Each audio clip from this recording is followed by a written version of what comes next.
روز تولد پیامبر علیه السلام مرادف با روز وفات است. دوشنبه تولد و دوشنبه چیست؟ وفات. روز وفات چطور است؟ بزرگترین مصیبت، و مصیبتی که صحابه عقل خود گم میکنه. عمر واری شخصیت میگه کسی که گفت که پیغمبر وفات کرده من گردنش بشم میزنم. و یک آواز شیطان، و یک آواز شیطان که نعوذ بالله پیغمبر علیه السلام از دنیا رفت، صحابه شمشیرها از دستش میفتن.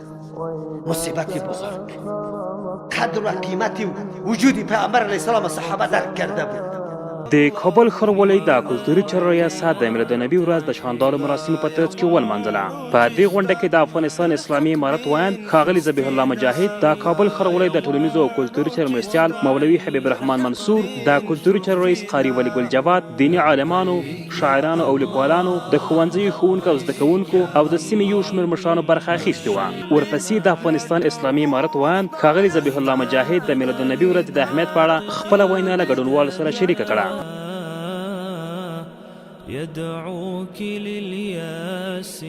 جناب، تو کی در اوتلا جشن میگیری، از هر طرف گوشت و پلو برات میرسه، اظهار خوشحالی و تولد پیامبر میکنی. به وفات پیامبر هم نظر کرده؟ یگام تو چی میگه؟ کار بد خو نیست. اینمی تجلیل کردن از میلاد النبی صلی الله علیه و مولد النبی، روز تولد رسول الله صلی الله علیه و میلاد رسول الله صلی الله علیه و. خب از نگاه تاریخی اینا با ما شمایی رسیدگی است که رسول الله صلی الله علیه و بعد نگاه میلادی در 571 میلادی تولد شده. 571 حال 2015 است. و این کدام روز بود؟ روز 12ام، بعضی میگن 9ام، بعضی میگن 10ام، بعضی میگن 11ام، 12ام، و اکثریت 12ام ربیع الاول. فعلا ما شما در 7م ربیع الاول قرار داریم. در اکثریت سرزمین های اسلامی از این روز از اول ربیع الاول شروع میشه تجلیل میلاد رسول الله. امروز تولدش نزدیک است دیگه، شروع است مجلس ها و خواندن ها و شعر و شاعری و پلاو و چلاو، یک حال است. از اول 12ام ولی هفتم از اول شروع میکنه. با 12امش دیگه بیخی حتی حکومت ها و کلش میان و میشینن و گپ میزنن و رخصت میکنن این روزا و ساتیری میکنن، لباسای خوبم میپوشن، یا خوشحالت یک روز جشن میگیرن. مثل که روز تولد مسیح عیسوی میکنن یا میتونن. اینا ما شما را ببینیم که آیا اینمی عمل مشروع است در اسلام است یا نه، حکمش چیست. قبلا نظر به او دلایلی که ما براتون گفتیم که ما شما به خاطر عبادت الله پیدا شدیم، ولی با مو عبادتی که به طریقه باشد که الله به ما و شما وحی کردگی است و رسول الله او را بیان کردگی است، پیامبران او را بیان کرده، خصوصا خاتم النبیین. اگر با او طریقه نبود بازو گفتیم چی است؟ بدعت است، ضلالت است، گمراهی است و یک چیز حرام است. اینمی میلاد چیزی است که رسول الله صلی الله علیه و خودش این روز خود تجلیل نکردگی است. همین قسمی که چیز بکنن، مجلس بگیر و پلو پخته کو، صفتا را بیان کرده برو، باز خودش بشینه مردم صفتایش گفته برو، این تو نکنه. هیچ کدام حدیثی ما نداریم، نه کدام حدیث قولی است که به زبان گفته باشه، نه عملی است که عملا کرده باشه، و نه تاییدی است که پیش روش کسی کرده باشه پیامبر صلی الله علیه و سکوت کرده باشه. اگر کسی داره دلیل بیاره به ما نشان بده که ما بگوییم ما خیر ببینیم به ما آوردی. یکم تا میگه روزه خو میگرفت، میگه روز تولد من، خب بگی روزه تا دوشنبه و پنجشنبه روزه میگرفت. اگر دوشنبه برابر شدی بگی دیگه. مثلا دوشنبه را میگرفت، در حالی که او هر دوشنبه را که میگرفت او دوشنبه خو نبود، دوشنبه ها فرق میکرد. رسول الله هم دمو دوشنبه 12ام ربیع الاول پیدا شده. بعضی وقت دوشنبه گفت دوشنبه امی روز دوشنبه روزه میگرفت و دلالت به یوم نمیکرد که امی روز تولد. میتونه بو سال یک روز روزه بگیره، دو دوشنبه را هر هفته روزه میگیره. یک دلیلش هم بیان کرد. بگیر دوشنبه را روزه میگیری ثواب است. یک تجلیل یک قسم کارا کرده؟ نه.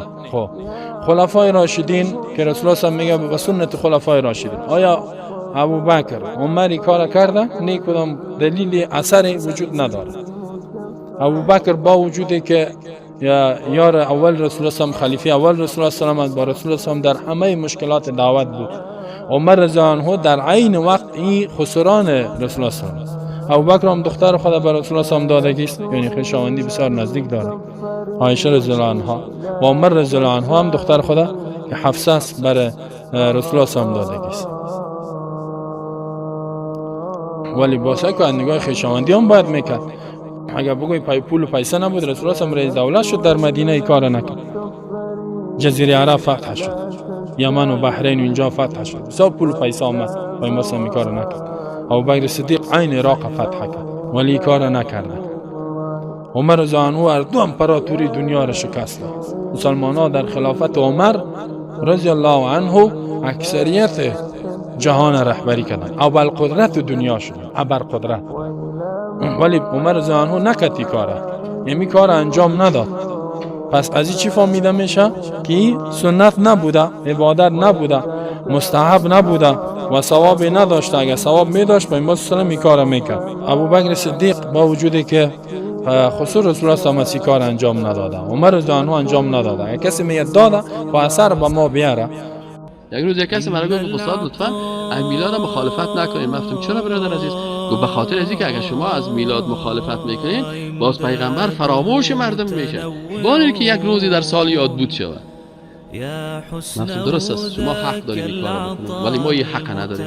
چرا شما این حق دارین و ما این حق نداریم؟ من به خاطر که شما 364 روز پیغمبر صلی الله علیه و فراموش کردین، حالا اگر یک روز یاد بود نشه بیخی چی میشه؟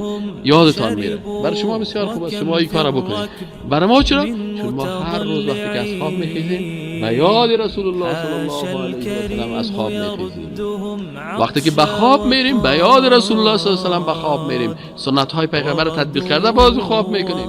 وقتی که نان میخوریم به یاد ما است که پیغمبر خواستن با کدام دست غذا میخورد، با چند انگشت خود غذا میخورد، چه قسم در آغاز غذا خوردن چی میگفت، آب که مینوشیدیم.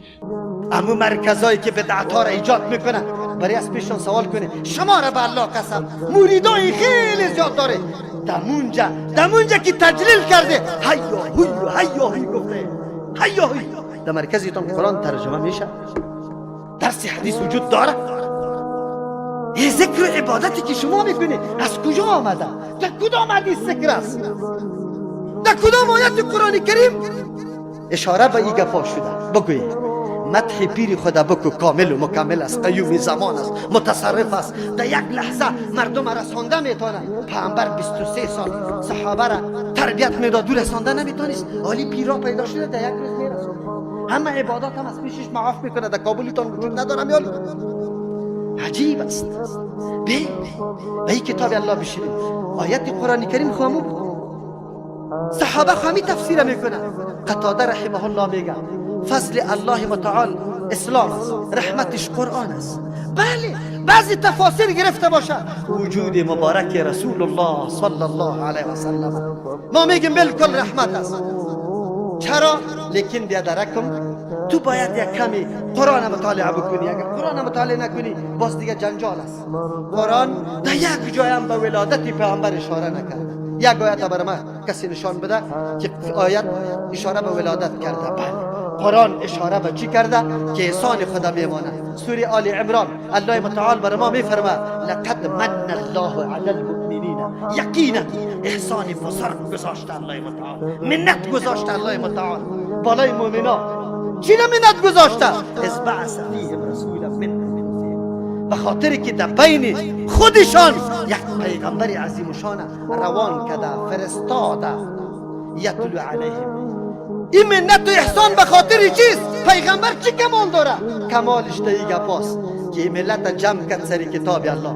یتلو علیهم آیاتی، تلاوت میکنه آیات الله را بالاشان. و یزکیهم، یار از هر نوع لوث و گندگی و عقاید غلط و مزخرف پاک میسازه. و یعلمهم الکتاب، سری مقاصد کتاب الله یار تعلیم میده. و الحکمت، تطبیق عملی در زندگی میکنه. حدیث پیامبر تشریح قرآن کریم است.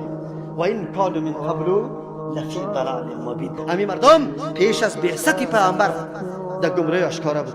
کاش که تو جناب عالم میفهمیدی که بیا وجود پیامبر علیه السلام رحمت است.